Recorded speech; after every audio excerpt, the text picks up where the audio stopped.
I have a trivia question for you. What is the longest running stage play in the world?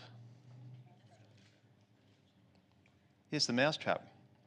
Yes, The Mousetrap has been running in London continuously for 63 years. And the main actor, David Raven, is in the Guinness World Book of Records, being the most endurable actor of over 4,500 performances. Now, I'd call that an impressive display of virtues and resilience and commitment. I would say he's been working out in his virtues gym, but that's a story I'll talk about later. Also, I have another story about a mousetrap, and I think it can save lives. I think we need a warning light over Australia, because this wonderful country, in our societies, our cities, our suburbs, our country towns, is quickly deteriorating, and something needs to be done about it. Do you realise that we have one of the highest suicide rates in the world? It's our leading cause of death. Every year, about 60,000 Australians seriously try to take their lives, and 2,500 are successful. That's 2,500. The impact that has as a grief never fully fades for thousands of us, for mothers, husbands, fathers, so many hurt family members and friends. These statistics became very real to me when I got an urgent call to say a friend was going to take their life. And I rushed over their place and looked through their house and finally opened the shed, and there they were hanging on a rope. It's like, no. So I rushed over and tried to hold them up and scream for help, but no one could hear me. I'll never forget when I cut the rope, the big sigh he let out as he released his final breath as I held him in my arms. I did CPR and it was horrible. And after a few minutes, I had to stop. I couldn't do the breaths anymore because my lips were burning. He'd drunk poison as well. The paramedics came and they worked on him, but we lost him. Why are we losing so many? You know, depression is very closely linked to suicide. They're saying depression in Australia is doubling every 10 years, with an estimated 4 million Australians going to be affected by depression in their lifetime. It's just not Australia. The World Health Authority is saying that in 14 years, they're predicting that depression will be the biggest problem we'll have on our planet. Surprisingly, the researchers in the Bloomberg School of Public Health, the biggest study of its kind, found that over 60% actually didn't meet the criteria for depression. They were demoralised.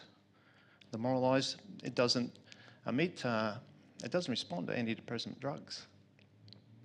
To be demoralised is to lose our morale, our courage, our confidence, our hope. When we lose our respect, our value, we feel overwhelmed or even trapped. We don't have to be trapped. There are answers. Together, I reckon we can lead the way because anything is possible. I've been a youth worker and business entrepreneur for my entire adult life. And I could tell 1,000 stories, but I recently came across a challenging group of young people. They were the most difficult to work with in my 35 years. I and a small team of youth workers were asked to work in a unique school that was a last chance for students. We were told that they had no chance of going back into mainstream schools. Some had been excluded out of 6 schools. They'd been in the same class all year. This was 4th term. Most of them didn't even know each other's names. I also found out that they had been abused or neglected or rejected. They were in the high end of depression, anxiety and stress. They were obviously demoralised with signs of self-harm. With our programs, we set up a novel environment normally. No desks, just a circle of chairs, pumpy music, a safe, fun space to be. Students come in, we engage them and start going through our programs. But not with this group. They're outside, in a line, wouldn't acknowledge us. On their phones, earbuds in, hoodies on, try to interact with some of them and they just swear at us and walk off. Their program's only 8 weeks, about an hour a week and 2 excursions. And during that time, we led them through how to recognise the virtues in their own life, like resilience, they're still turning up at school at times, and how to grow in the virtues that they needed and wanted to improve. So what were the results? Came back that the very next term, 30% of the students re-entered mainstream schools again. Wow. 50%. Half of them were holding down part-time jobs, and all of them had a positive attitude towards school and life. Now, these students had believed a lie, that the opinions about themselves and what others thought about them was true. And it wasn't. We thought that we would help change them, or help them grow. Often we can be, our opinions, we think our opinions are right. Is that right? So we're all good drivers, okay? And the way we drive is perfect. That's our opinion. So we drive along, and the person who's slow in front of us is like, oh, what an idiot. And the person who flies past is like, they're crazy. And they look back at you thinking, you're stupid because you got stuck behind a slow driver. It's like all these opinions, mainly negative. Who's right? All these keyboard warriors with opinions. Do we ever stop and think, maybe I'm not right? Maybe my reference point is flawed. Because our reference point, our opinion, isn't really a reliable source. If our lives have been discouraged, if we've been depressed, if we've been hurt, what sort of messages are we going to send out to other people? We helped these young people change their virtues, and it turned their lives around, and it was amazing. Now, I'm talking about virtues. It's not a word I hear or see around the place very often. But virtues is such an important word. You know, virtues change, they influence our attitude and behaviour incredibly. What are virtues? They're qualities that are good and admirable. Good and admirable. And the exciting thing is that we all have them as common in our human race. It doesn't matter what culture or religion we have. We just have to awaken them and exercise them. If virtues, they actually govern how happy we are, our level of happiness every day, how we react or act to situations. So let me say that again. Virtues influence our every attitude and behaviour. Now, we can't talk about virtues unless we talk about vice. What's the vice? Vice are powerful opposites of virtue and the enemy of our happiness. It seems we have to grow through our vices into our virtues. We help these young people have more courage to grow through their fears and difficulties. Help them grow through their aggressiveness into assertive.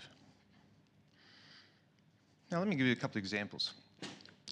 We had one of the guys started the program with a lot of aggressive behaviour. At the end of the program, he thanked us for helping the program helped him pass his maths exam for the first time. I said, oh, okay, how'd that happen?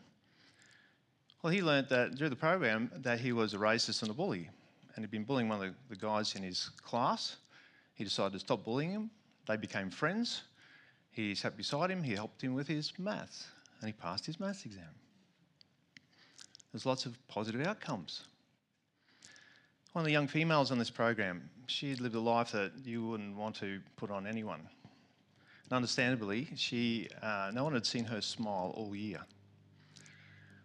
She had such potential inside her that was locked up that she had no idea was there. I can't show you her identity, but I can show you part of her face. She was growing in her virtues and overcoming a difficulty. A new person was emerging. So if these virtues and helping them grow work with young people who are this challenging, you can imagine how well they work in our adult education and corporate programs. A psychologist tracked 3 mainstream schools where programs are running, and these were the results. So we had a significant reduction in school suspensions, a significant increase in emotional well-being, both exactly 68% coincidentally. But these 28 students, they changed their behaviour so much that it's very likely that this will reduce some of the suicide and depression rates in the future. So I need a volunteer. What's this got to do with about mousetraps? And I've got Georgia. I saw her earlier in the break. I've had to find someone who's nervous about mousetraps. She doesn't have an idea of what's going to happen. Come up, Georgia. Sure, just come around the front here. That's it. Now, Georgia, can I ask you, out of 10, how much trust do you have in me not to hurt you I'm going to put your hand in this mousetrap. So 10 being incredible trust, 0 being none. What would you say? 9 because we're public. If we weren't? 5. 5, okay. And how much courage would you have to put your hand in this mousetrap? 10 or 0? 7, okay. Okay, would you mind holding out your hand, please? Nice and flat. Okay, give her a hand. She did it.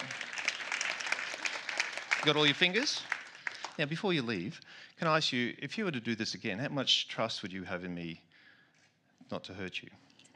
10. 10 out of 10? And how much courage would you have to do this?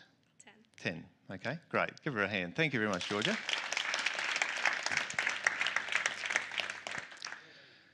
I hope this gives you a little glimpse of what the strategies we use to grow virtues. We have lots of activities that sequence that help them grow.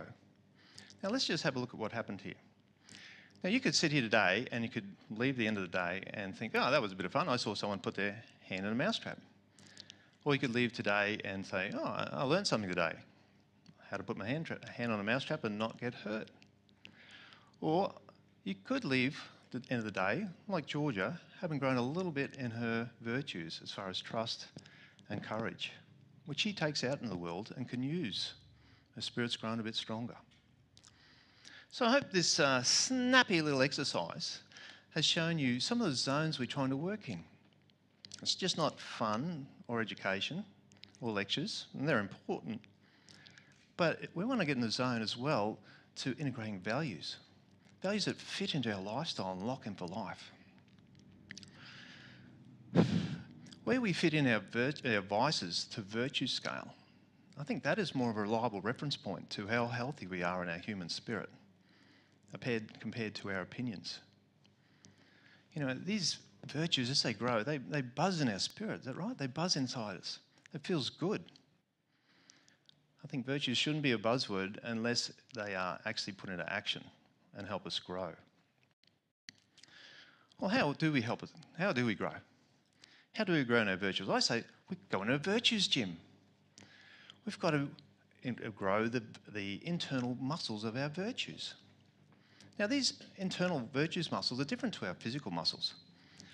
Our physical muscles, we actually, we can stand in front of the mirror and see how they grow and feel strong and pick up heavy weights, and we can take the washing out of the line, and we can get the coffee to our lips. Coffee. But these internal virtues muscles, they need exercising as well, but we need to stop and reflect on them. That's the mirror to help us grow. If we didn't stop and reflect on how much Georgia had grown a little bit in trust and courage, we would have missed it. So reflection is so important. So this is my challenge, to take on your virtues muscles. The key is if we take on virtues and reflect on them, it's a straight pathway to happiness. I've seen it change so many lives. We've got to take on our challenges, not avoid them, as some of our generations are tending to do. If we avoid our challenges, it's like putting on a plaster cast and makes our muscles weaker. And then when a bigger problem comes along, we feel like we haven't got enough resolve or commitment or hope, and the challenge is too big, so I want to self-destruct, which causes more pain and a ripple effect. So my challenge is to get into your virtues gym. Give a vigorous workout. Have the mindset to take on any challenge that comes. If you need more patience, get in your virtues gym. If you could be stuck behind that slow car and it's like it hits your righteous road rage button, get into your virtues gym. What happens if that driver just lost their partner and were taking flowers to put on their grave? A little bit more patience, a little bit more understanding, being a bit more unoffendable. So this is my challenge to you. it's important. I think we can, by taking this brief explanation, you can take these principles and help change our world to be a better place. I think we all know deep down we can improve more. So unless we deliberately instill positive virtues in our emerging generations, and they're all emerging, we'll continue to lose precious Australians to suicide, to depression, to antisocial behaviour. Like the energy in this mousetrap has the potential to do harm or help us grow. Can you put your energy every day in your virtues gym to help save our emerging generations?